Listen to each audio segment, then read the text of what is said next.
नमस्कार दोस्तों, स्वागत है आपका बालाजी एस हिंदी क्लास में। तो इस क्लास में दोस्तों बीपीएससी के लिए ज्योग्राफी का प्रैक्टिस सेट हल करेंगे।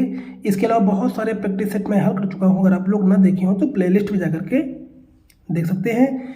तो ये सारे प्रश्न आपके एनसीईआरटी एससीईआरटी बेस आपको मिलेंगे। तो चलिए, पहला क्वेश्चन है, भारत के किस राज्य की सीमा नेपाल से मिलती है? अरुणाचल प्रदेश की, पंजाब की या मणिपुर की, या उपयुक्त में से एक से अधिक, या उपयुक्त में से कोई नहीं? तो दोस्तों आपका उत्तर क्या हो जाएगा, गेस करिए। तो आपका उत्तर हो जाएगा कि नेपाल की सीमा उपयुक्त में से किसी से नहीं मिलती है। तो ऑप्शन नंबर आपका दोस्तों ई सही हो जाएगा। इसके अलावा भारत के उत्तराखंड, उत्तर प्रदेश, बिहार, पश्चिम बंगाल एवं सिक्किम राज्यों की सीमा नेपाल से मिलती है। इन राज्यों की सीमा मिलती है। और अगला देखें तो बिहार की सीमा से संबद्ध भारत के 7 पड़ोसी देश हैं। भारत के 7 पड़ोसी देश कौन हैं? बांग्लादेश, म्यांमार, भूटान और चीन, नेपाल, अफगानिस्तान और पाकिस्तान है। इसके अलावा पाकिस्तान के संबद्ध भारत के राज्यों गुजरात, राजस्थान, पंजाब, जम्मू कश्मीर की संघीय सीमा है। और चीन से संबद्ध भारत के राज्यों संघीय प्रदेश लद्दाख, हिमाचल प्रदेश, उत्तर प्रदेश, सिक्किम और अरुणाचल प्रदेश की सीमा चीन से मिलती है।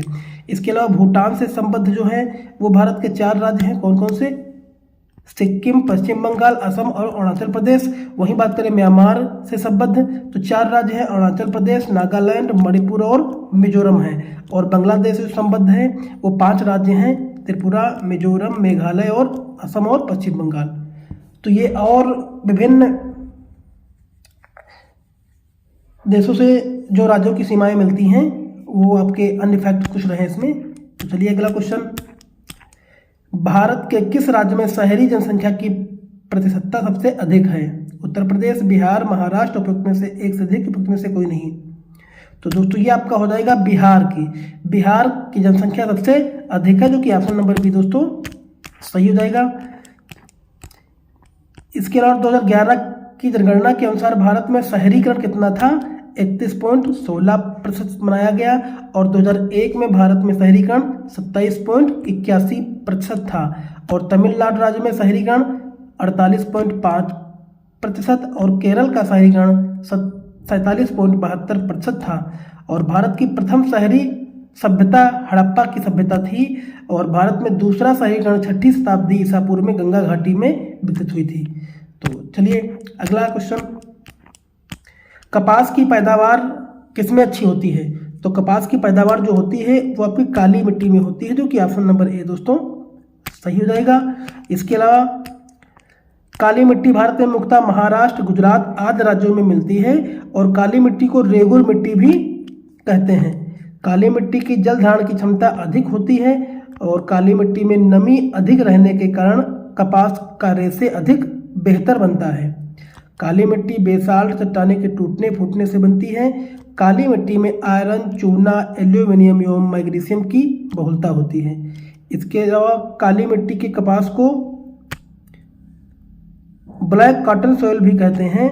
और भारत का सबसे बड़ा उद्योग सूती वस्त्र उद्योग कृषि पर दोस्तों आधारित है। भारत में सबसे अधिक रोजगार सूती वस्त्र उद्योग से प्राप्त होता है। भारत के कुल निर्यात में 13% हिस्सा सूती वस्त्र का है। और जलोढ़ मिट्टी का निर्माण भारत में सबसे अधिक, इसमें पोटास की मात्रा होती है, लेकिन नाइट्रोजन, फास्फोरस तथा ह्यूमस की कमी। बांगर और खादर 2 भाग जलोढ़ मिट्टी के हैं। काली मिट्टी का निर्माण लावा के निर्मित चट्टानों के अपरदन एवं अपक्षय से हुआ है। काली मिट्टी में पोटास पाई जाती है। तो ये दोस्तों और कुछ काली मिट्टी से संबंधित प्रश्न रहे, जो कि और नई जलोढ़ को खादर कहते हैं, पुरानी जलोढ़ को बागर कहते हैं। चलिए अगला है, भारत के निजी क्षेत्र में सबसे अधिक विद्युत परियोजना कहाँ स्थित है? तो जो निजी क्षेत्र की बात की जाए तो ये गुजरात के कच्छ में है। ऑप्शन नंबर बी दोस्तों सही हो जाएगा।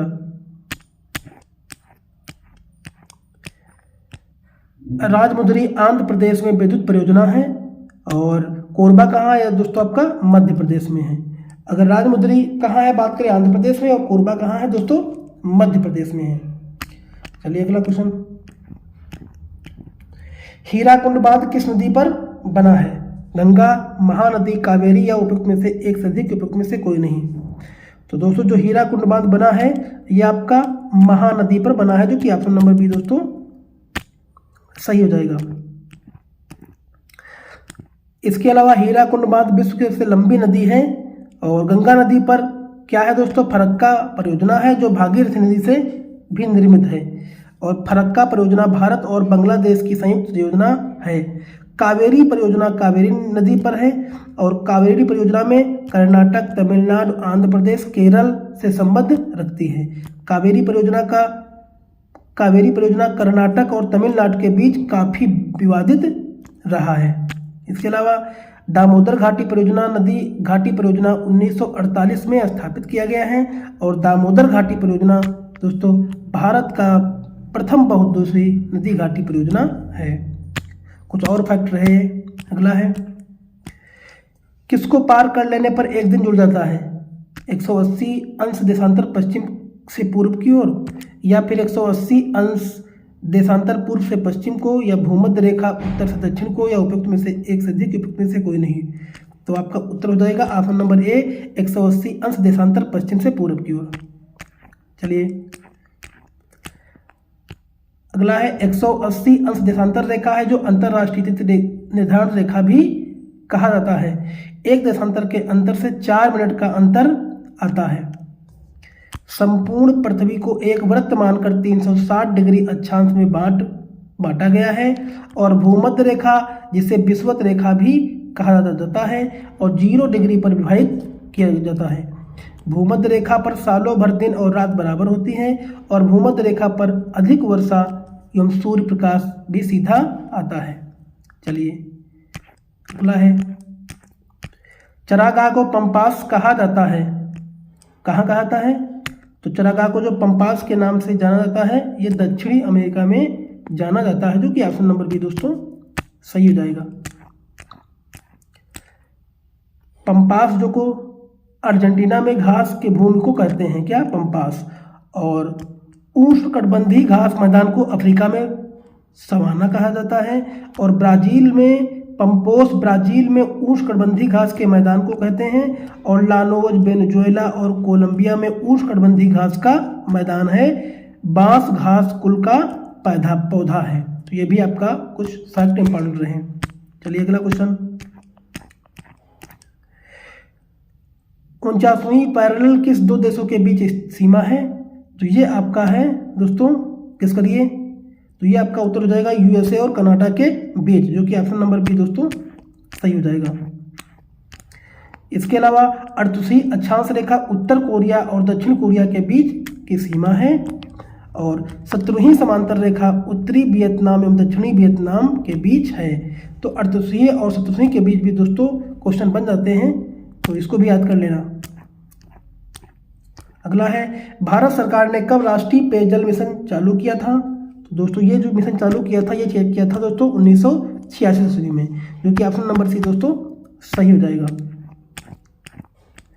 इसके अलावा राष्ट्रीय ग्रामीण पेयजल योजना भारत के ग्रामीण क्षेत्रों में पेयजल की सीमा को दूर करने हेतु शुरू की गई योजना है।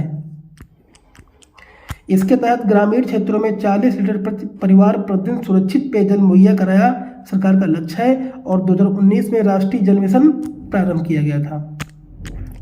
चलिए अगला क्वेश्चन, बिहार राज्य में कितने प्रमंडल में 4 जिलों से अधिक जिले शामिल हैं?